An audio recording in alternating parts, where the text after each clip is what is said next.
പ്രഗ്നൻസിയിലെ second വീക്കിനെ പറ്റി സംസാരിക്കാം. First വീക്കിലെ endometrium ഷെഡായി കഴിഞ്ഞു. അതിനുശേഷം ഒരു 4-5-6 ഡേയ്സിലൊക്കെ ഏതെങ്കിലും ഒരു ഓവറിയിൽ നിന്ന് ഒരു ഫോളിക്കിള് സെലക്റ്റഡ് ആയി കഴിഞ്ഞു. ഇനിയുള്ള ഈ വീക്കുകൾ 8, 9, 10 ആ സമയത്തൊക്കെ ഈ ഡേയ്സിലൊക്കെ സെലക്റ്റഡ് ആയിട്ടുള്ള ഈ ഫോളിക്കിൾ ഡെവലപ്പ് ആവുകയാണ്. എങ്ങനെയാണ് ഈ ഫോളിക്കിൾ ഡെവലപ്പ് ആവുന്നത്, അല്ലെങ്കിൽ എങ്ങനെയാണ് ഈ ഫോളിക്കിൾ ചൂസ് ചെയ്യപ്പെടുന്നതെന്ന് അറിയാമോ?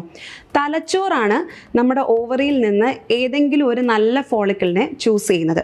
ഫോളിക്കിൾ സ്റ്റിമുലേറ്റിംഗ് ഹോർമോൺ എന്ന് പറയുന്ന ഹോർമോൺ വഴി തലച്ചോറ് ഒരു ഫോളിക്കിളിനെ ഓവറിയിൽ നിന്ന് സെലക്ട് ചെയ്യുന്നു. ആ ഹോർമോണിൻ്റെ ഇഫക്റ്റിൽ the follicle will continue to grow. അങ്ങനെ ഫോളിക്കിൾ ഓരോ ദിവസം വളർന്ന് ഒരു 1 to 1.5 മില്ലിമീറ്റർ പെർ ഡേ എന്നുള്ള രീതിയിൽ വളർന്നു വരുമ്പോൾ ഈ ഫോളിക്കിളിൽ നിന്ന് ഒരു ഹോർമോൺ റിലീസാവും. ആ ഹോർമോണാണ് ഈസ്ട്രാഡയോൾ. ഈസ്ട്രാഡയോൾ എന്ന് പറയുന്ന ഈ ഹോർമോൺ യൂട്രസിൻ്റെ ഉള്ളിൽ, നേരത്തെ നമ്മൾ പറഞ്ഞല്ലോ ഷെഡായി പോയ എൻഡോമെട്രിയം, ആ ലെയറിൽ പോയി ആക്ട് ചെയ്ത് പുതിയ എൻഡോമെട്രിയൽ ലെയർ ഫോം ചെയ്യുകയാണ്. അപ്പോൾ അതുകൊണ്ട് തന്നെ എൻഡോമെട്രിയം എന്ന് പറയുന്നത് ഒരു ഡൈനാമിക് ലെയറാണ്. എല്ലാ സൈക്കിളിലും ഇങ്ങനെ മാറിക്കൊണ്ടിരിക്കും.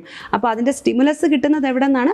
ഫോളിക്കിളിൽ നിന്നാണ്. നല്ല ക്വാളിറ്റി ഉള്ള ഒരു ഫോളിക്കിൾ ഡെവലപ്പ് ചെയ്ത് വരുമ്പോൾ കൂടുതൽ ഈസ്ട്രാഡയോൾ ഹോർമോൺ ഉണ്ടാവുന്നു. ആ ഹോർമോണിൻ്റെ ഇഫക്റ്റിൽ നല്ല ഭംഗിയുള്ള ഒരു പിങ്കിഷ്, നല്ല രക്ത ഓട്ടമുള്ള ഒരു എൻഡോമെട്രിയൽ ലെയർ ഫോം ആവുകയാണ്.